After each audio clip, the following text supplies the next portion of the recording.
बिस्मिल्लाहिर्रहमानिर्रहीम। आज का जो हमारा टॉपिक है ये है सक्सेसिव डिस्काउंट पर। अब इसमें देखिए सक्सेसिव डिस्काउंट इनफैक्ट होता क्या है। पिछली जो लेक्चर आपने वीडियो देखी है उसके अंदर आपने देखा होगा कि हमने सिंगल डिस्काउंट की बात की थी। सिंगल डिस्काउंट में ये होता है कि एक पर्टिकुलर डिस्काउंट आपको दिया जाता है और एक ही डिस्काउंट रेट होता है उसके साथ। सक्सेसिव डिस्काउंट में ये होता है कि आपको एक से ज़्यादा डिस्काउंट रेट दिए जाते हैं और यानी एक 3% है, एक 2%, दो डिस्काउंट रेट आ गए, तो ये सक्सेसिव डिस्काउंट है। अब यहाँ पे बात करता है यहाँ पे कि कैसे करना है। कुछ नया चीज़ नहीं है, जो आपको बेसिक फार्मूला याद है ना इसका, जो कि डिस्काउंट हम यूज़ करते हैं, DP equal to S P into 1 minus D R. यही फार्मूला है, DP equal to S P into 1 minus D R. इसी के साथ जो 1 माइनस डी आर है ये हम तब यूज़ करते हैं, ये वाला डिस्काउंट फैक्टर है, इसको हमने एक डिस्काउंट में एक यूज़ करना है 1 माइनस डी आर। अगर ये दो डिस्काउंट है तो हम इसको 1 2 3 कर देंगे। मतलब क्या है, 1 minus D are 1 into 1 minus D are 2 into 1 minus D are 3, जितने भी हैं। अब ज़्यादा नॉर्मली ज़्यादा नहीं होते, 2 से 3 ही हो सकते हैं मैक्सिमम। तो व्हाट्सएवर जो भी हो ये इसी तरह चलता रहेगा। तो यहाँ देख लीजिए, वो कहते हैं when more than one discounts are offered to the customer then such discounts are called successive discounts. By formula, the successive discount is nothing but the expansion form of the general formula of the single discount. Expansion form है, expand कर जाएगा। कैसे expand करता है? Following the general formula for successive discount, dp is equal to sp into 1 minus dr1 into 1 minus dr2 into 1 minus dr3। क्यों ऐसा कर रहे हैं? क्योंकि सारे का सारा दोनों के दोनों डिस्काउंट एसपी पे कैलकुलेट हो रहे हैं, इसलिए आप DR1 किसी को भी ले सकते हैं। यानी अगर 3% 2% है तो आप चाहे 2% को 1 पहला डिस्काउंट ले लें, चाहे 3% को पहला डिस्काउंट ले लें, डिपेंड करता है, उससे कोई फर्क नहीं पड़ेगा, क्योंकि दोनों के दोनों ने एसपी पे कैलकुलेट होना है। अगर कोई रिमेनिंग अमाउंट पे कैलकुलेट हो रहा हो तो फिर थोड़ा चेंज, पहले एक कैलकुलेट करेंगे, फिर जो बाकी रकम आएगी फिर अगला वाला उस पर कैलकुलेट करेंगे। ये आपने देख लेना है कि नॉर्मली ऐसे ही होता है कि दोनों एक ही सेल प्राइस पर उसको मिल रहे होते हैं। बाज़ दफ़ा ऐसा होता है कि जी ये डिस्काउंट है, अगर आपको ये डिस्काउंट लेते हैं तो जो बाकी रकम बनेगी उस पर मजीद आपको इतना डिस्काउंट उस पर भी मिल रहा है। कोई भी ऑफर हो सकती है उनकी, तो उस पर थोड़ा वेरी करेगा, लेकिन यहाँ पर यही जनरल फार्मूला रहेगा। अच्छा, अब आप देखिए इसके कुछ क्वेश्चन है वो कर लेते हैं।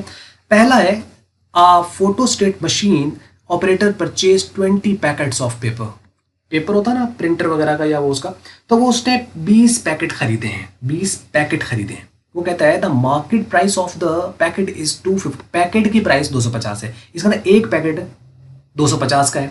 ही गॉट अ डिस्काउंट एट 17.5%, ये उसको डिस्काउंट का रेट मिला, ये है DR, जबकि एक पैकेट इतने का है। And an additional discount at 4% for cash payment, मतलब उसको 4% का मजीद डिस्काउंट मिलेगा अगर वो कैश पे पेमेंट कर देता है, मतलब उसी वक्त पैसे पे कर दे तो ये डिस्काउंट भी उसको मिलेगा। क्योंकि कैश डिस्काउंट तभी होता है कि अगर आप उसको ड्यू डेट से पहले पेमेंट कर दो। मतलब वो कहता है फॉर एग्जांपल आप समझ लें कि टर्म्स बनती है 2 माह की, कि 2 माह बाद अगर पेमेंट करोगे तो ये डिस्काउंट नहीं मिलेगा।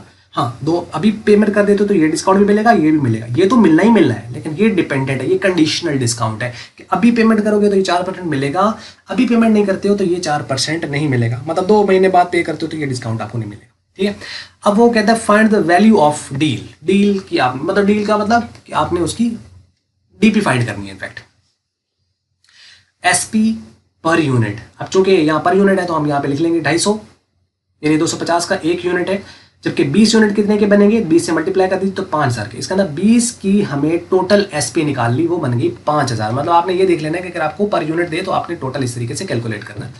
अब पहला रेट कितना है डिस्काउंट, DR1 17.5% और जबकि DR2 4%। मैंने कहा है कि इसको आप DR1 DR2 किसी को भी ले सकते हो, क्योंकि फर्क नहीं पड़ेगा, आप इसको DR1 इसको DR2 कह लें, क्योंकि दोनों के दोनों एसपी पर हैं। लिहाजा इससे कंफ्यूज नहीं होना कि इसी को DR1 और इसको DR2 ही क्यों कहा। क्या ये जरूरी है? ये जरूरी नहीं होता जब दोनों ही एक अमाउंट पे कैलकुलेट हो रहे हो। डीपी आपको फाइंड करना है तो DP is equal to SP into 1 minus DR1 into 1 minus DR2 हो जाएगा। तो अब डीपी कितना, एसपी कितना है 5000, वो यहाँ पुट कर दिया टोटल वाला, ठीक है, और 1 माइनस 17.5% इंटू 1 माइनस 4%, दोनों डिस्काउंट उसको मिल रहे हैं। मतलब वो ये कहता है ठीक है जी मैं कैश पर ले रहा हूँ। हाँ, वो कैश पर ना लेता, 2 माह का सपोज करो टर्म है, तो फिर ये वाला डिस्काउंट नहीं आना था। लेकिन चूंकि हम सक्सेसिव डिस्काउंट को देख रहे हैं तो दोनों डिस्काउंट आएंगे इसके अंदर।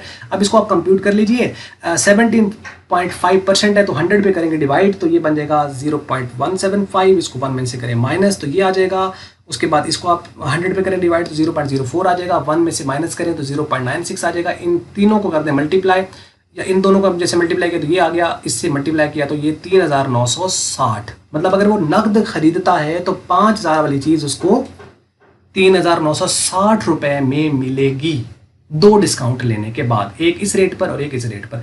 और ये चूंकि 2 डिस्काउंट रेट थे तो इसको हम क्या कहेंगे कि ये सक्सेसिव डिस्काउंट है। इस पर क्वेश्चन कुछ बेस कर रहे हैं, आने वाले जो एक्सरसाइज है उसके अंदर आपको कुछ क्वेश्चन मिल सकते हैं, इसके तहत आप कर लेंगे। उम्मीद करते हैं आपको ये चीज़ समझ लगी होगी। बाकी क्वेश्चन हो तो आप कमेंट्स में हमें लिख दीजिए। और बस ये थी वीडियो। अगर आपको मल्टीपीडिया की वीडियो अच्छी लगी है तो उसको आप लाइक कर लें, शेयर कर लें दूसरों के साथ। अगर आपको अच्छी नहीं लगी तो उसको आप कर दें डिसलाइक। और वीडियो देखने का हमेशा की तरह बहुत बहुत शुक्रिया।